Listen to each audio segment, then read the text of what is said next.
ওদের একজন ওর লেজ ধরে টানছে। এটা কি খুব লজ্জার ব্যাপার নয়? বেচারা ছোট্ট প্রাণীটা ভীষণ ভয় পেয়েছে। ওহ, মনে হচ্ছে কেউ এ ব্যাপারে কিছু করছে না, মেরি বলল।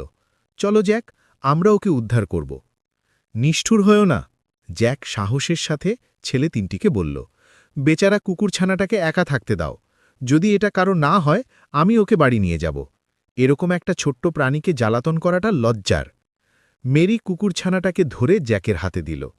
ছেলেগুলোর মধ্যে একজন জ্যাককে ধাক্কা দিয়ে ফেলে দেওয়ার চেষ্টা করল, কিন্তু যখন জ্যাক তার দিকে তীব্র দৃষ্টিতে তাকাল, সে ভয়ে পালিয়ে গেল। জ্যাক আর মেরি কুকুরছানাটাকে বাড়ি নিয়ে গেল এবং তাদের মাকে সব কথা বলল। মা, এই কুকুরছানাটার এখানে রাখতে পারো? আমরা ওর কি নাম রাখব মা? মেরি জিজ্ঞেস করল। আমরা ওর নাম রাখব লাকি, কারণ তোমরা ওকে উদ্ধার করেছ বলে ও ভাগ্যবান, মা বললেন। তাই বাড়ির সবাই ওকে লাকি বলে ডাকত। জ্যাক আর মেরি ওর খুব যত্ন নিত। তারা প্রতিদিন ওকে স্নান করাত